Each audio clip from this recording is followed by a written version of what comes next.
So hello everyone, in this video I'll be telling you how you can create a password visibility toggler in JavaScript and normal HTML. So you can see that I have this input field, and if I click on this checkbox, that input field will be changed into the text and we'll be able to see whatever user has typed there. Sometimes we need this. So how can we actually do this in normal JavaScript? So let's do that. So first let me delete all these things. Instead of the heading, I can delete all the code. Let me just delete this one as well and save this file. If I see now, so nothing is there. So let's create that. First of all, I'll be creating a div. Inside that I can create one input, type password. So initially it will be a password field, and I can specify the class or class. First of all, form control or any class I can give. You can give any class. I can also specify the ID here from which I'll be grabbing it in JavaScript. So I can write password input or anything you can write, and I can add a placeholder. Let's say enter your password.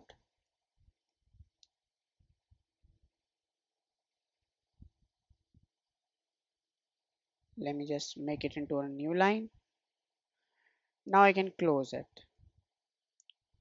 Similarly, I can create one more input which will be our checkbox,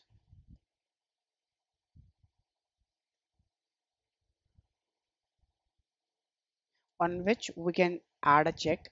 We can also add some custom icons here. I will be also showing you that. So let's add on change here, from which we'll be executing one function. Let's say toggle password or anything you can write.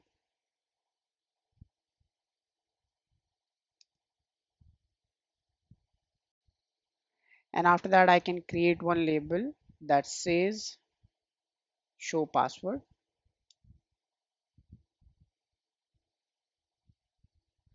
Now let's style a little bit. So I can give a form control a class and access that and give it a background color. Let's say white smoke. I can give it a border as well.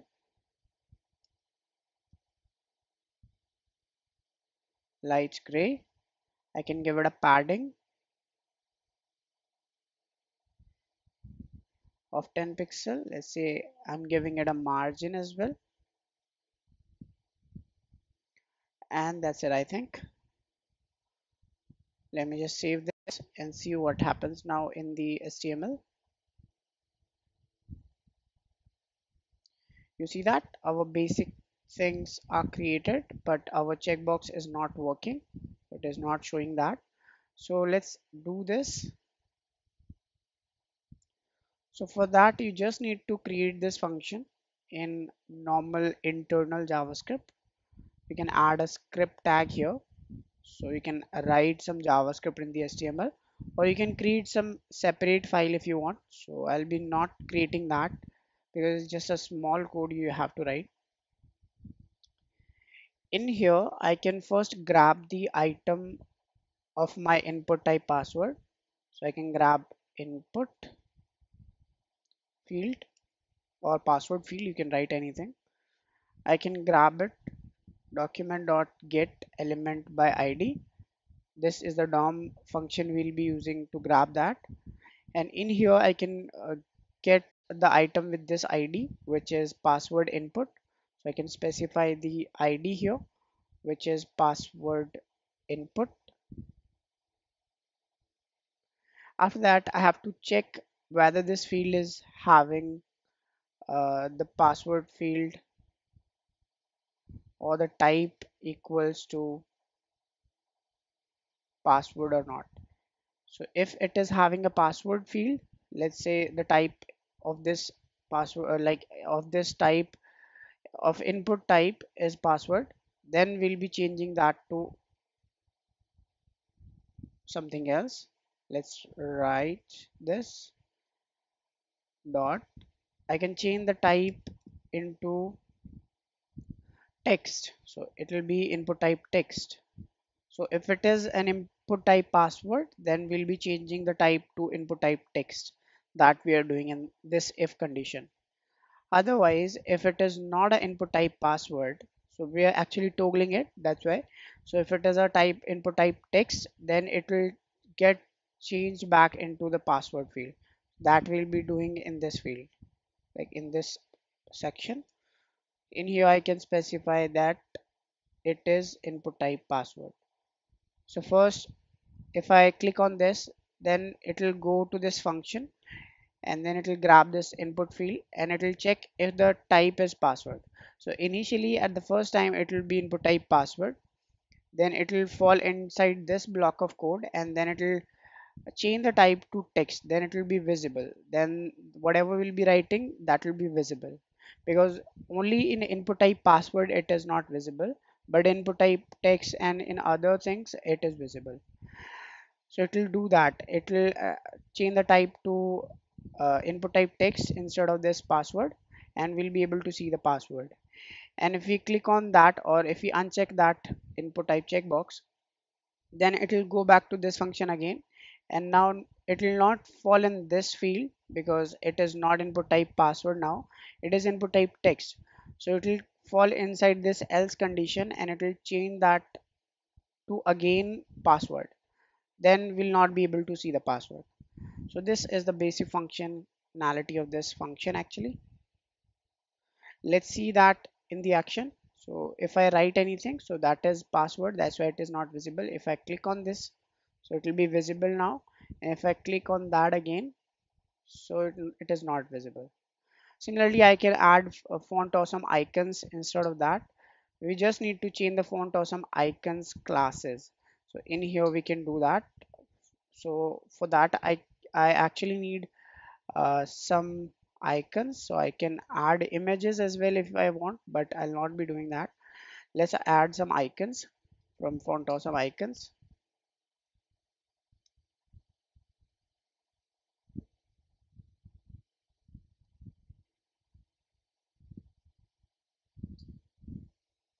We can grab it from the website, and we'll be having the link.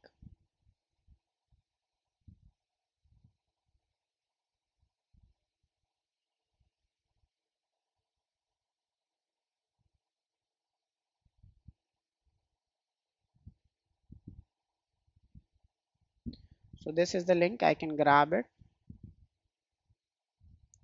and I can place that inside the head tag,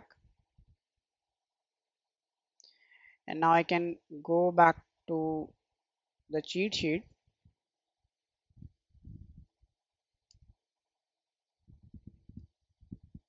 4.7 icons, just write this one only, and the official website will show you the cheat sheet in which you can search for the icons.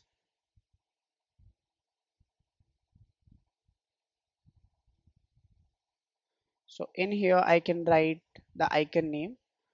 First of all, let me just write uh, visible.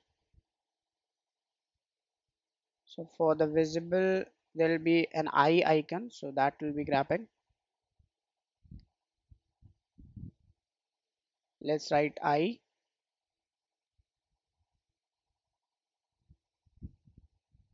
I think it is not changing because of the loading issue.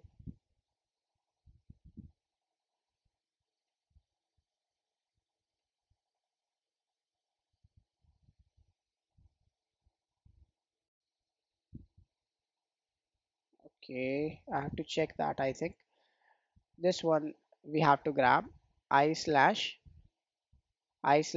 and the I. So we can grab this, and instead of this input type checkbox and input field, I'll be adding that icon. So first I'll be adding this I slash icon.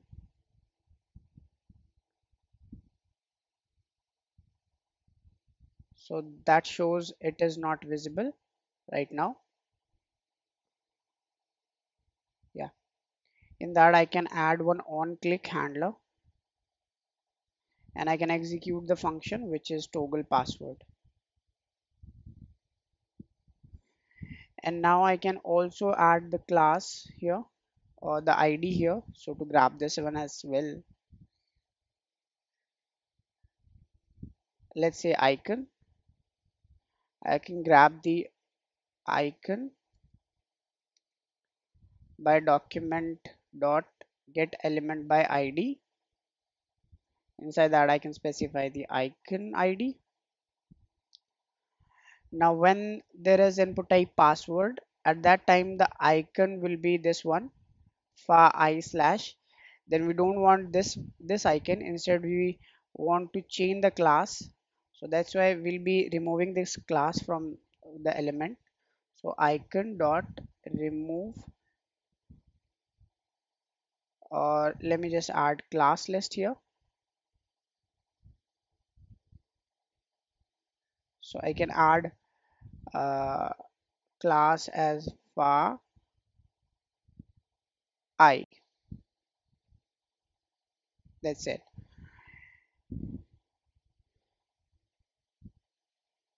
And otherwise it will be an icon of slash.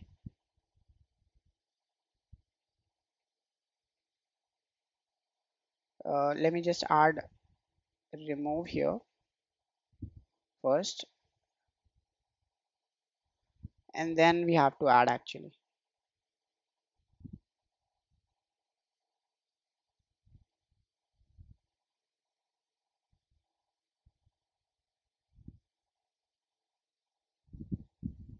Let me just copy paste the same thing. I think that should work. And also here there should be add. Now let's see that. So right now initially it is like this. So if I add something in here, if I click on this, you can see that the icon is changed now. And if I click on that again, then that icon is now in the original position. So this way you can also add some icons if you want. uh, the I showed you both the ways, like how you can add the icons and that checkbox as well. So this is it for this video. I hope you understood something. We'll meet in the another one. Thank you for watching.